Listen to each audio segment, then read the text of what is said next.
Hello and welcome. It is Saturday, January 17th, 2026, and this is your weekly roundup from Courtroom Confidential, the fastest growing true crime news channel on YouTube. Thank you everyone so much for being here. I know football's on, and I know it's playoff football, but if you decided that either these are not your teams or you're just going to watch it later, we're very happy that you decided to join us.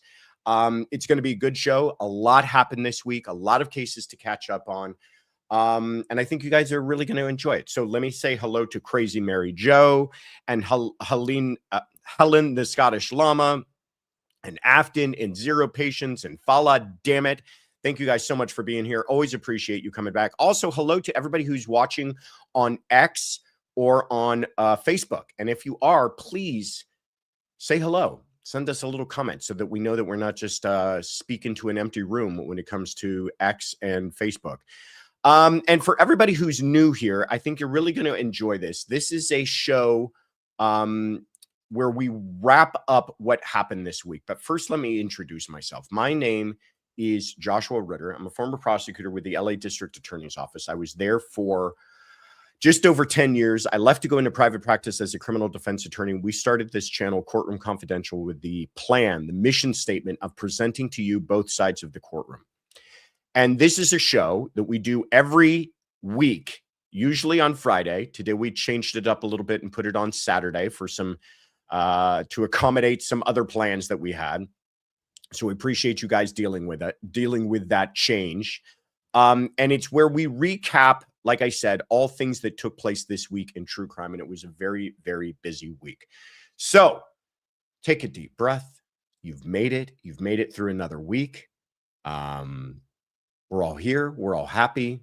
Hit the like button if you haven't already. Subscribe if you haven't already. Share this with anyone that you think might enjoy it. And let me say this too. Stay to the very end because we have announcements. I know sometimes it looks like we ended, but we're not done. So stay till the very, very end for some announcements. You won't regret it because we have some things coming up this week that I think you guys are going to really enjoy. So without further ado, let's go ahead and get rolling. New revelations from the family of an Ohio couple gunned down in their home reveal that the man now in custody for their murders may have been a ticking time bomb. Plus, shocking testimony from the au pair and co-conspirator of a Virginia man charged with stabbing his wife to death detail the last terrifying moments of the victim's life. And week 2 of grueling and emotionally charged testimony from survivors of the Robb Elementary School shooting in Uvalde, Texas. All this and more this week on Courtroom Confidential.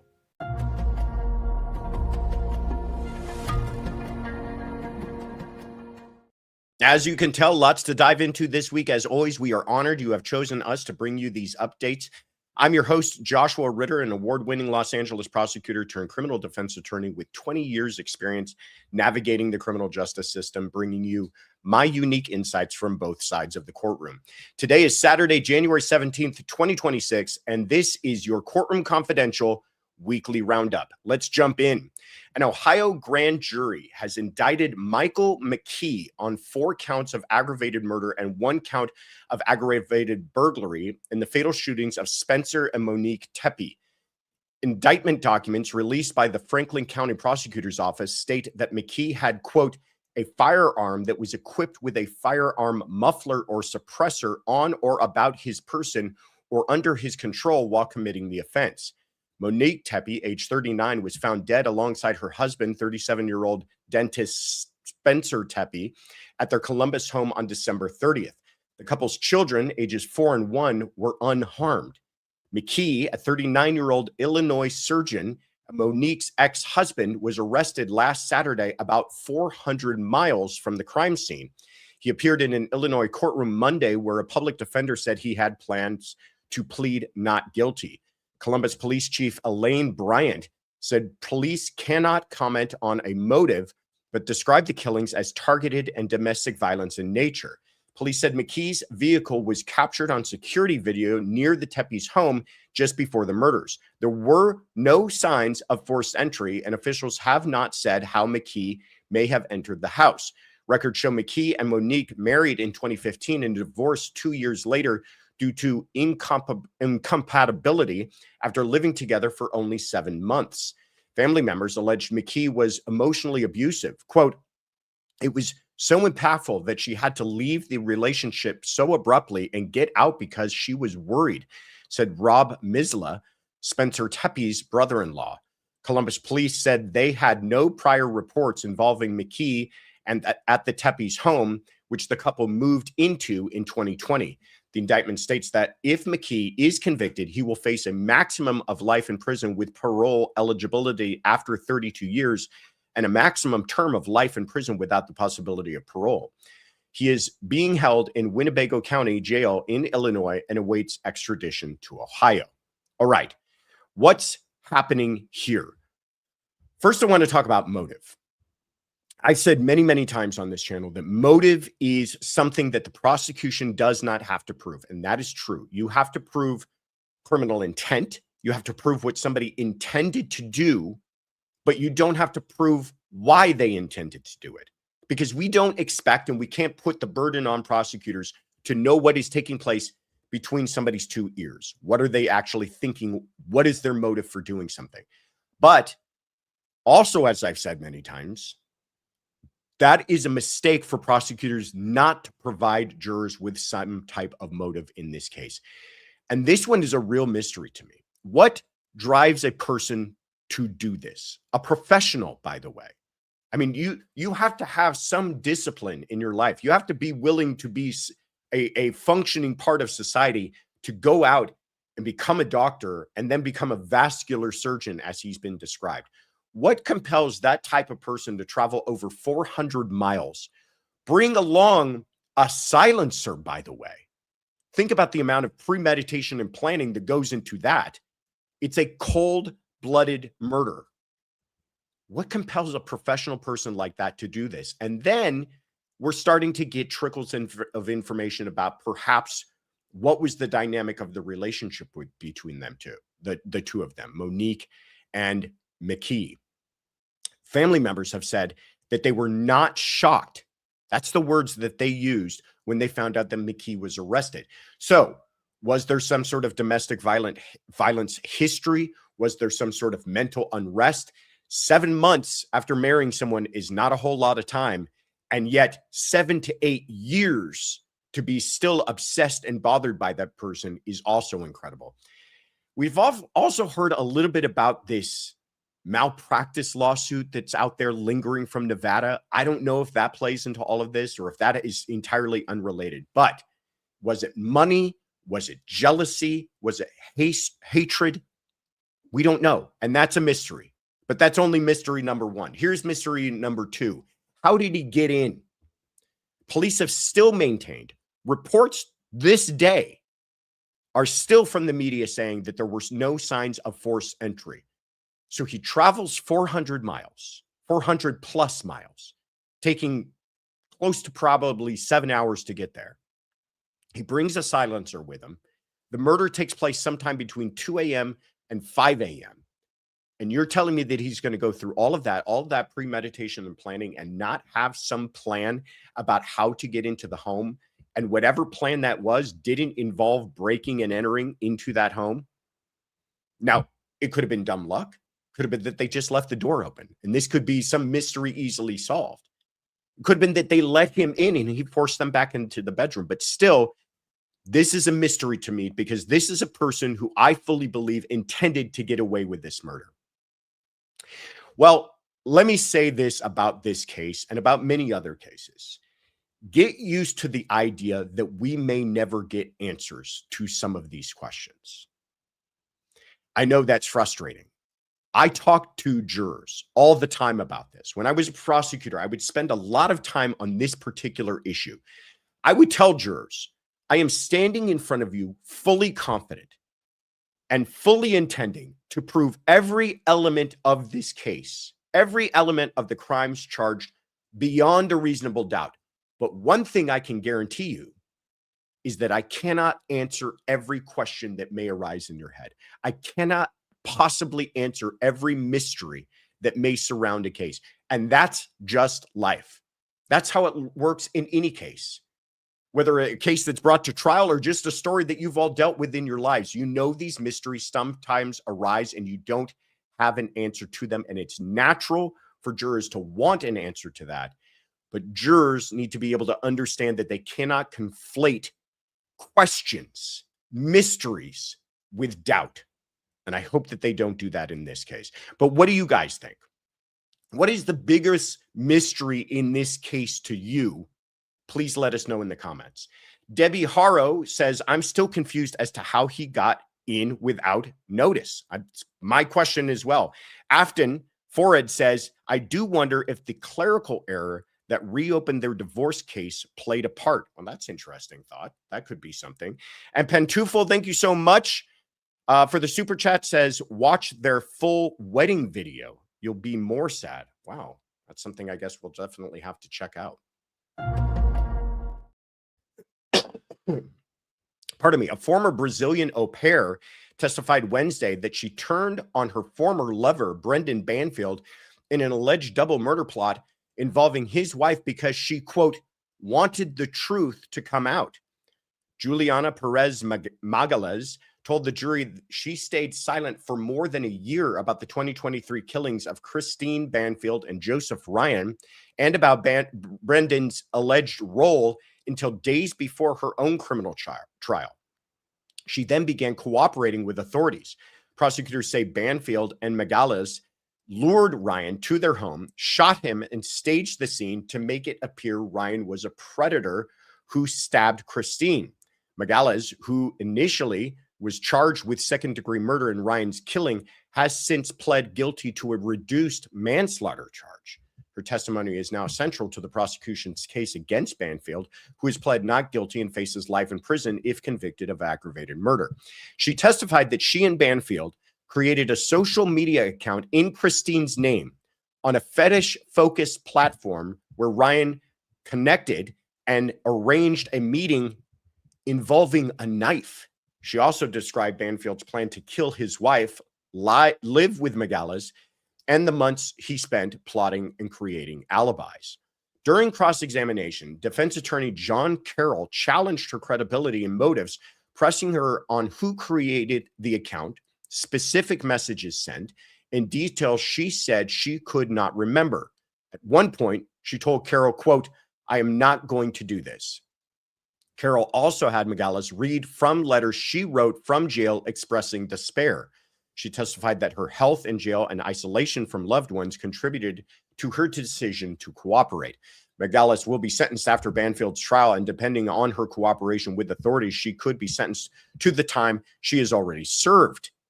Banfield is also charged with child abuse and felony child cruelty, stemming from the fact that his then 4-year-old daughter was in the home at the time of the killings. Trial will resume on Tuesday. What's happening here? Well, the question is, can you trust a snitch? That's really what it's going to be in front of these jurors. Can they trust someone who is got a lot of reasons to be saving their own skin? This is a person who was heavily involved in this. Think about the amount of planning. We talked about planning and premeditation before. This case has got it in spades. Think about the elaborate planning and premeditation that's got to go into creating a fake profile to go on a website to lure another person, the creating of alibis, the all of the planning to have your wife out or have your wife home at the time. I mean, it's just elaborate amount of work that goes into this. And that person who was part of that planning is not looking at first-degree murder as a co-conspirator. They're looking at something like manslaughter. And according to her own testimony, it really depends on how she testifies. Seems like a lot of reason for jurors to perhaps question her veracity.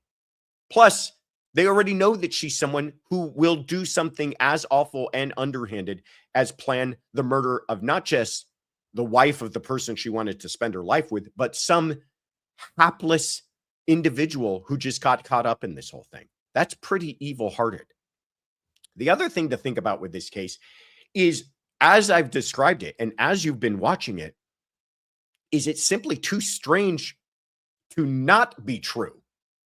You know what I'm saying? Follow this if you can. He creates a fetish profile. He finds someone willing to participate in a assault fantasy, this is as far as I'll go, feeling safe to say, involving a knife, convinces that person to come to a stranger's home, by the way. Think about all the moving parts that have to take place here. Coordinates to have his wife at home at the same time, shoots Ryan, and then stabs his own wife. The script for this would get laughed out of a producer's office, I feel.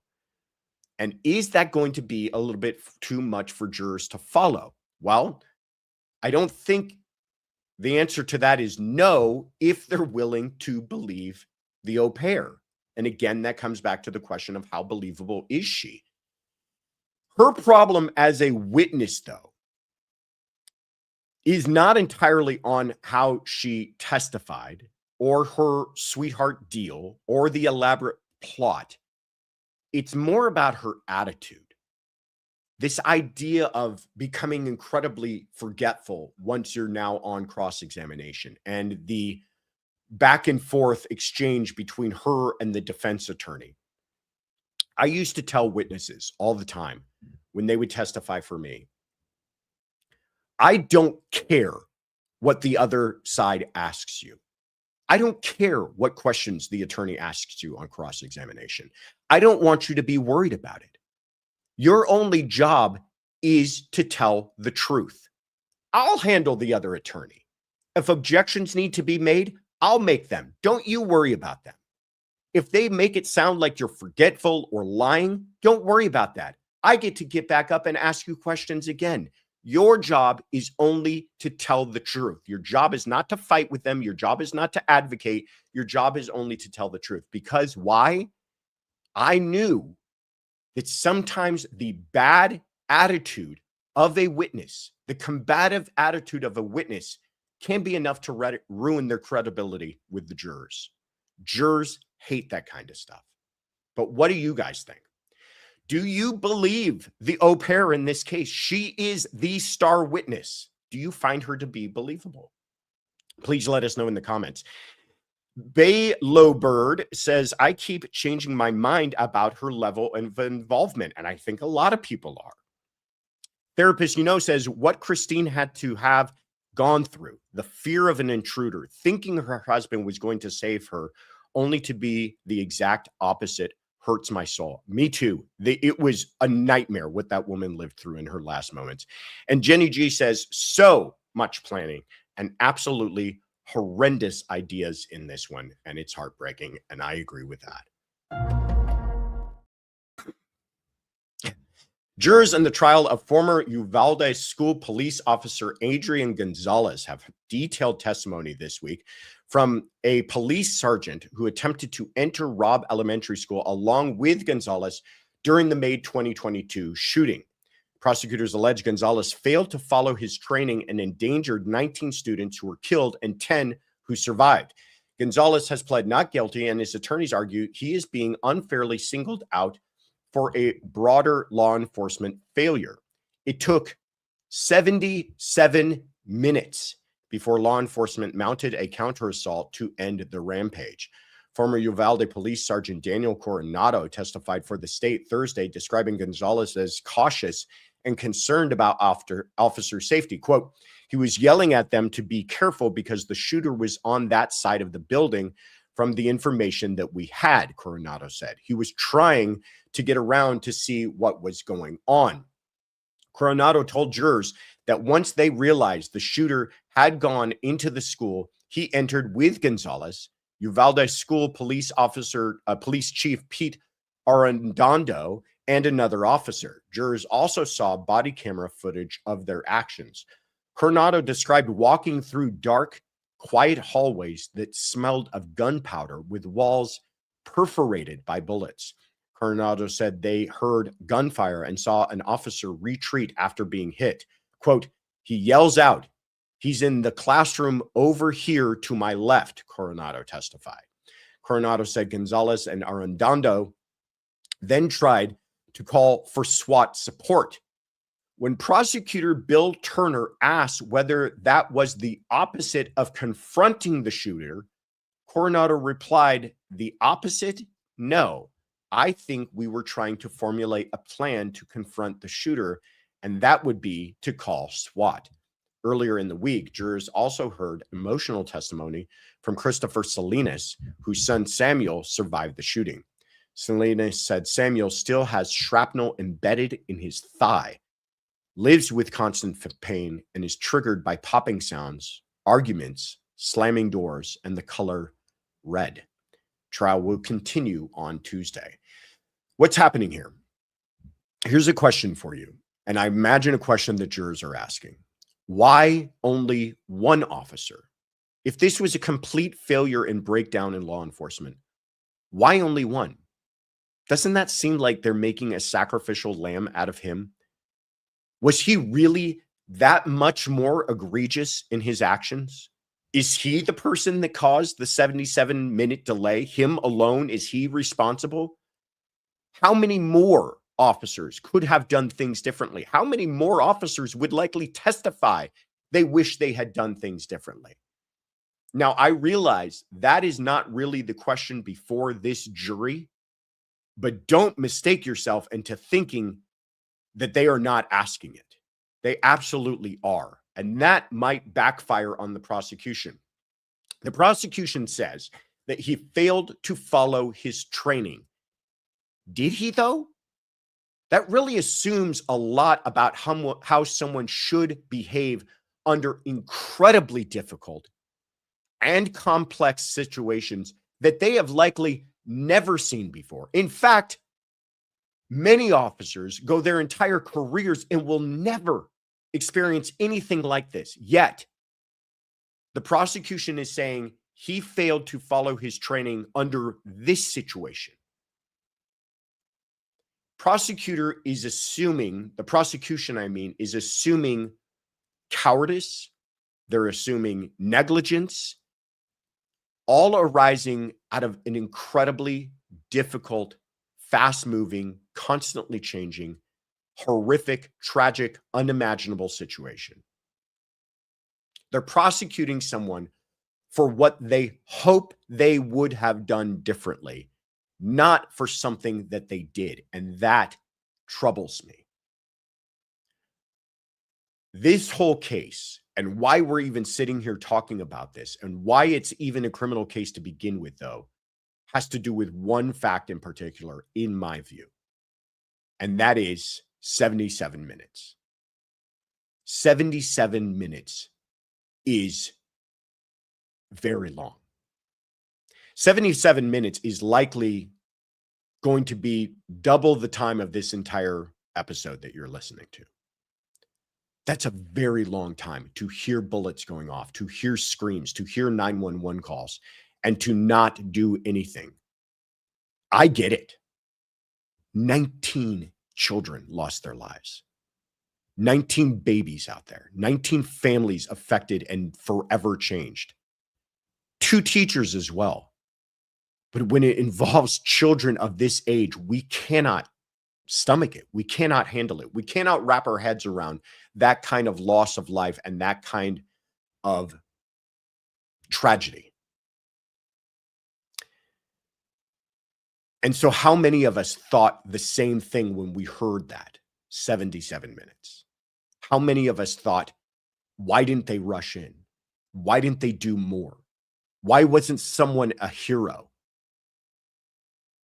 But are we allowing, in asking those questions and having that response, and this is just a question I pose to you, are we allowing, by exploring that thinking, are we allowing emotion to dictate what is a crime rather than allowing the law to dictate that?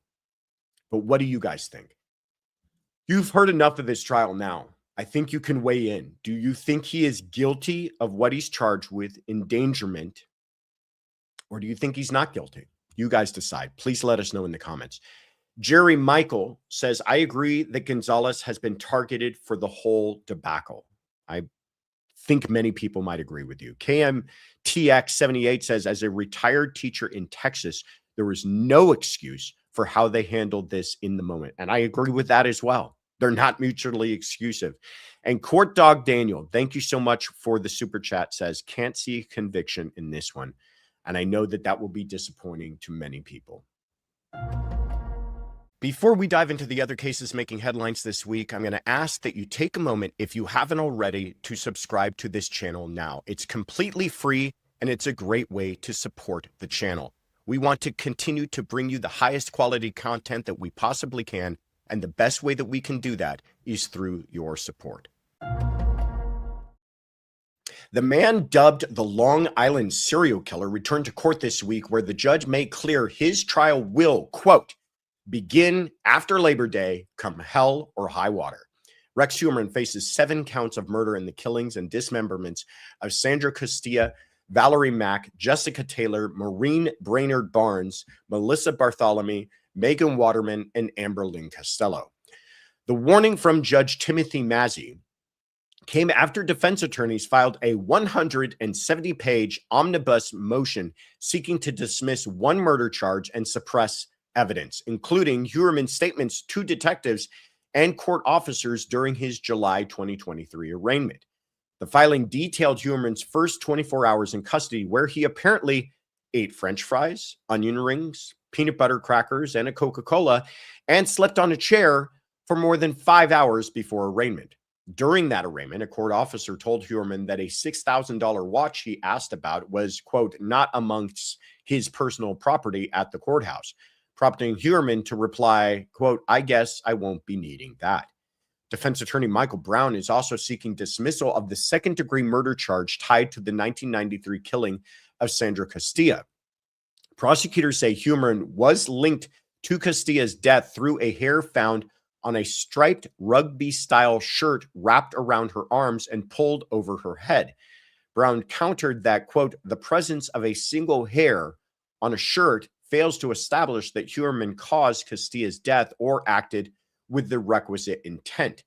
The motion also challenges DNA evidence recovered from a Manhattan garbage can, where investigators said they discovered discarded pizza crust that helped them link Heuermann to the murders, arguing, quote, if our government can go into our garbage can and take our DNA and learn everything about us, what's the purpose of having a Fourth Amendment anymore?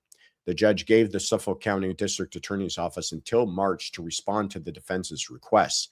For a deep dive into this case, check out our Case Files episode linked in the description below. All I have to say in response to these defense motions are good luck with that. And good on the judge for putting a little fire under all the parties in this case to get this trial started. A Colorado man accused in the murder of his wife, who remains were not found until more than 3 years after she was reported missing, has pled not guilty for the second time. Barry Morphew's plea was entered on his behalf Monday during his arraignment in Alamosa County. He waived his right to a speedy trial due to the volume of evidence and the anticipated length of the case. His trial is scheduled to begin October 13th and is expected to last up to 6 weeks. Suzanne Morphew, a mother of 2, was reported missing on Mother's Day in May of 2020. Her remains were discovered in September of 2023 during a search related to an unrelated investigation, and her death was later ruled a homicide. A grand jury indicted Morphew on 1 count of first-degree murder in June of 2025, and he was taken into custody in Arizona. He had previously been charged in 2021, but those charges were dropped in April of 2022 due to prosecutorial misconduct. His next status hearing is set for March 9th. For a deep dive into this case, please check our Case Files episode, also linked in the description below. Justice has waited long enough on this one. I think it's time to get it started, and I think it should be fascinating. I will certainly be watching. Before we get into the rest of the week's cases, here's something worth thinking about as the new year gets underway. A lot of people reset their passwords, clean out their inboxes, and assume that means they're starting the year fresh. But the truth is, if your information was already exposed last year, the risk doesn't reset on January 1st. Data brokers and hackers are still out there, and your personal information may already be circulating without you even knowing it. That's why starting the year protected matters. That's why I use this episode's sponsor, Aura. Aura provides full digital security, so you're covered even when breaches and scams happen. You get dark web alerts, bank fraud monitoring, a VPN, antivirus, and password manager, and up to $5 million in identity theft insurance, all in one app. Try Aura free for 14 days at aura.com/courtroomconfidential. You'll see exactly where your info's being sold and get it removed. It's free to try, it protects you, and it helps support the show. The man accused of fatally shooting Charlie Kirk at a Utah Valley University event last September returned to court Friday as defense attorneys moved to disqualify prosecutors over an alleged conflict of interest. Tyler Robinson, age 22, is charged with aggravated murder, but has not yet entered a plea. Prosecutors are seeking the death penalty. Defense attorneys are arguing the entire Utah County Attorney's Office should be disqualified because a prosecutor's 18-year-old child was at the event where the prominent conservative activist was shot. Robinson's attorneys say the family member was within 85 feet of Kirk and that law enforcement was deployed to keep her safe. Yet before the hearing could even begin, Robinson's defense objected to the state's attorney even being allowed to argue the conflict issue itself, insisting that the state attorney general should be appointed as counsel. Prosecutors objected, calling the new issue an ambush and delay tactic. Defense attorneys also objected to any videotaping of their client, claiming the camera gave viewers the ability to read Robinson's lips. Prosecutors allege that Robinson targeted Kirk for his political views, and the 22-year-old's family said that he had been increasingly concerned about LGBTQ rights, according to an indictment filed in September. The hearing will resume on February 3rd. I've got to tell you, I've got a feeling in my gut that this case is becoming a circus and the judge is starting to lose control. And sadly, he is the only person I think you can blame. A man accused of killing his wife and hiding her body in a gas tank almost 5 years ago will soon face a jury. Jury selection in the case against Dale Warner is now scheduled to begin January 27th. Warner is accused of killing his wife, Dee Warner, in the spring of 2021. At a final pretrial hearing Wednesday, the prosecution and defense told Judge Michael Olsaver they were fully prepared to proceed to trial. Dale Warner maintained for years that Dee left on her own in April of 2021. Multiple searches of his properties failed to locate her body, while Dee's family publicly accused him of killing her and spending her money. Warner was later arrested and charged with her murder in November of 2023. Dee Warner's body was ultimately discovered in August 2024 inside a resealed anhydrous ammonia fertilizer tank on property owned by her husband. Her death was ruled a homicide. Opening statements are scheduled for February 10th. The judge has allotted approximately 9 weeks for the trial. Live streaming will not be allowed, except for opening and closing statements within a 30-minute delay. The defense, I think, really has their work cut out for them on this one. People typically do not wander into gas tanks and re-weld the thing closed behind them. Before we get to what's coming up next week, I just want to say thank you. Thank you for being a part of this growing community. But I want to give a special shout out to Peony422 for your kind review on Apple Podcasts, and to our CC crew members, Pigeon Nest Tunes and Kimberly Painter, for your comments on YouTube. We can't thank you enough for your continued support. Keep those reviews coming. We appreciate your help in spreading the word about Courtroom Confidential. On the docket for next week, Texas man Brad Simpson, charged in connection with his wife Suzanne Simpson's disappearance and death, is expected to appear in court on Tuesday, January 20th, for a pretrial hearing. Courtney Clenny, a Miami social media influencer accused of fatally stabbing her boyfriend Christian Obomseli in 2022, will be in court on Tuesday, January 20th, for a status conference. Disgraced former Massachusetts police officer Matthew Farwell, charged in the death of pregnant woman Sandra Birchmore, has a change of venue hearing on Tuesday, January 20th. California woman Ashley Buzzard, charged with first-degree murder in the shooting death of her 9-year-old daughter Melody, is set to return to court for a hearing on Wednesday, January 21st. Arizona woman Laura Owens, charged in 2 paternity fraud schemes, will be in court on Wednesday, January 21st for a pretrial hearing. Rebecca Haro, the California mother charged in the death of her 7-month-old baby Emmanuel, who is still missing, will return to court on Wednesday, January 21st for a felony settlement conference. It Ends With Us co-stars Blake Lively and Justin Baldoni have a hearing on Thursday, January 22nd, for oral arguments on Baldoni's request for a summary judgment. Nima Momeni, the California man convicted in 2024 of murdering Cash App founder Bob Lee, will return to court on Friday, January 23rd for a status hearing on sentencing. Tad Cullum and Cole Twombly, 2 Oklahoma men accused of murdering Kansas moms Veronica Butler and Jillian Kelly, have a status hearing on Friday, January 23rd. And finally, please join us for our special question and answer series, Sunday Fun Day. All are invited to leave us a voice message with a true crime question at thecourtroomconfidential.com, which I will answer live on Sunday's show at 9 a.m. Pacific, noon Eastern. You can find the live stream on YouTube, X, and Facebook.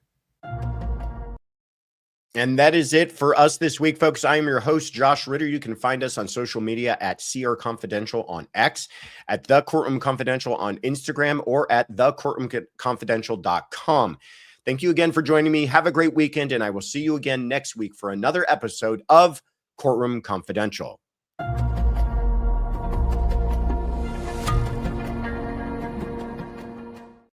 All right. Like I said, I hope nobody left. I still have some announcements for all of you. First of all, Kathy Mama Bear says, don't go. First of all, let me tell you about a website that I hope you have set a bookmark for. It is called thecourtroomconfidential.com. And this website's very important because you're going to find a few things that you will find to be helpful. It's the 3 M's: messages, membership, and merch. First of all, messages. If you would like to leave us a message that we will answer, if you leave us a message with a true crime question, we will answer it live every Sunday on our show, Sunday Fun Day. Well, the way that you leave us a message is by going to thecourtroomconfidential.com and clicking on Leave Us a Message.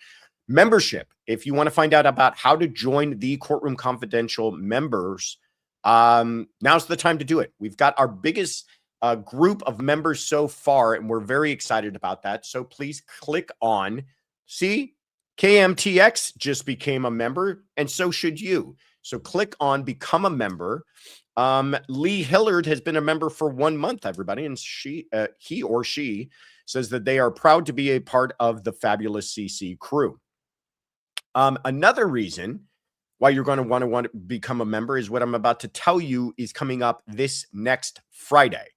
But first, the final M is merch. If you click on the shop at courtroomconfidential.com, you can find out about all the merch that we have available, including our Courtroom Confidential t-shirts, which are in so many different colors. Therapist You Know says Blue Oyster Cult is the name of the one that I'm wearing today. Farm Girl says it's called Midnight Court Madness. I like that. Therapist You Know says Moody Blues Clues. Very clever. And Alicia K. Mayo says Crushed Blue Venue. Well, if you want to check out this shirt, all the other shades that we have, it's more than just what you're seeing there. Plus sweatshirts and t-shirts. I love this one. Coffee because murder is wrong. Mugs and pajama pants. We've got it all available for you. Jenny G says she's waiting for her shirt and PJs as we speak. Cannot wait. They're coming soon. And MN Mom 723 just became a member. Welcome aboard. Thank you, MN Mom. Debbie Harrow says, join. Get juiced. All right. Here's some stuff. Oh, by the way, one last thing about our merch. The Christmas theme stuff, the holiday merch is discontinued on the 31st of this month. So now's your last chance to kind of get some of that fun one-off holiday stuff. Therapist, thank you so much for gifting the membership. Appreciate you for that and your generosity. Crody in Tennessee, thank you for gifting a membership. Appreciate that as well. And Heather Coopersmith, thank you for the super chat. Appreciate you supporting the channel. Jude the Tiger, thank you so much for supporting the mods with coffee. That's very kind of you. All right, I think that's everybody I got. All right. What's coming up this week? I said I had some announcements for you on programming. Wednesday. Oh, pardon me. First of all, let's talk about what you may have missed. On Wednesday, we had Matt Morphew on the show. You guys love Matt. I love Matt. He's brilliant. He's very smart. He's very funny. And he's also been following a lot of these cases. So we talked about the Michael McKee case, the murder of the Tepes. We talked about Rex Heuermann, but we also talked about something really kind of cool. And that was an exclusive. We talked about one of Matt's cases that he is currently working on. He's also a working criminal defense attorney. And he really went in depth onto a case that he has where he is representing an officer that was involved in a shooting, and that officer is being prosecuted for that shooting. I really encourage you guys to watch it because he says he doesn't do this. He doesn't talk about his own cases. And he decided to use our channel as a platform to discuss a case that's very personal to him. So I encourage you all to go check it out. A lot of you have, but I think if you have missed it, this is not one to miss. You'll really enjoy it. And then on Friday, up at Fox Nation, we had our latest episode of the weekly rap sheet. It's out on our platform, on that platform now. I encourage you all to check it out. It's a show that I'm very honored to be co-hosting along with Paul Morrow and Donna Rotuno, where we talk about all the cases that came up this week. We talked about Tyler Robinson and McKee and the Uvalde case and Morphew. And I will give you guys just a little bit of an insider insight. This show is live, and I was coming from another live interview and missed the beginning of the show. And I wonder if you guys can even tell, because they kind of snuck me in and they bought us some time. And then by the time I was on camera, we hoped that you had no idea that I hadn't been there when the show actually began. So check it out and see if you can see what I'm talking about. All right, stay tuned this week. First of all, let me thank Beautiful Messy Ball for the super chat. Says you should check out the Canero trial. Yes. And I know that we got some questions about that on Sunday Funday. So I will be talking about it on Sunday. So thank you for bringing that up, Beautiful Messy Ball, and for the super chat.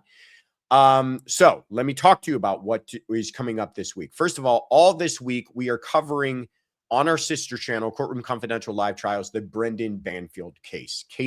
That trial will resume on Tuesday for day 4. It's been wild so far with the au pair testifying. They're taking off Monday for Martin Luther King Day, but they're back in court on Tuesday. Please join us with all the cool kids at Courtroom Confidential Live Trials, where everybody that you're chatting with now will also be in the chat there. Then on Sunday, that is tomorrow, we're back with Sunday Funday. So it's going to be a great show. We're talking about Nick Reiner. We're talking about McKee. We're talking about the au pair. And like I said, we also talk about that case that was just referenced there.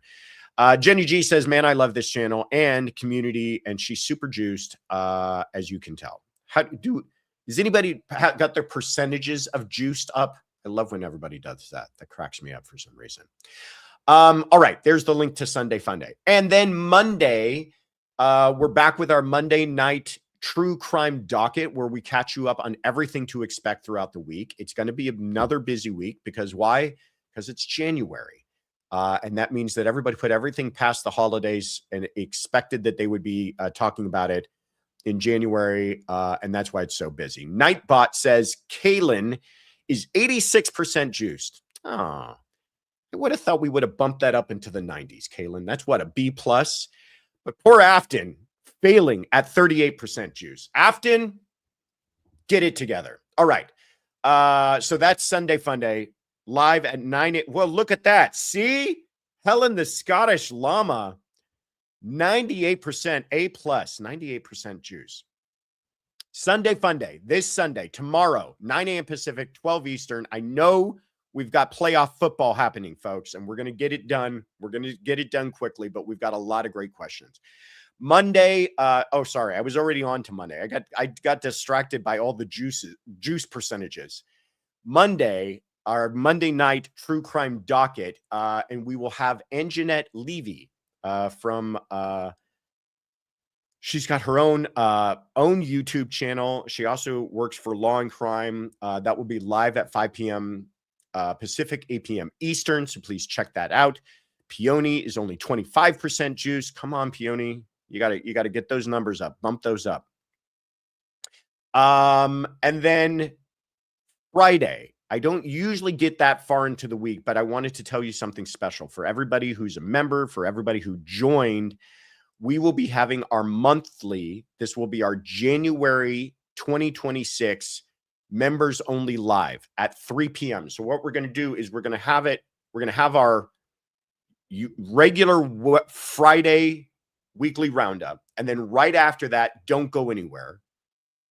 We're going to go straight into our members only live if you're a member, for classified and above members. So please join up. Please check that you're classified and above, and then please join us this coming Friday at 3 p.m. I think is when we're saying, but it'll be right after the live, 3 p.m. And it'll be a good one because we've got some pictures to share with you. We've had our little one had a birthday party. We've got some pictures. I've done some traveling. I've got some pictures. So please check it out. Cody in Tennessee, I hope you join us because that is barely a pulse. 1% juiced. Come on, that you're barely registering with 1% juice there. Join us this Friday, Cody. We're going to bump those numbers up. All right. Oh yeah, we're going to get into have you guys seen this trend where, I don't know why they don't do this every year, but for some reason this year for 2026, everybody went back 10 years to 2016 to look at their photos, and they've been posting photos. So we dug into our 2016, myself and Tiffany and Kaylin, and we're going to be showing you what the whole crew looked like 10 years ago. Spoiler alert, my hair wasn't this gray. That's what the last 10 years has done to me, is made this hair very gray. And the pics are good, says Kaylin. So if there's one more enticement could give you to join up to the membership and join us on the members only live this Friday, then there you go. You get to see pictures of us from 10 years ago. So that is this Friday at 3 p.m. for classified and above. All right. Thank you all for being here.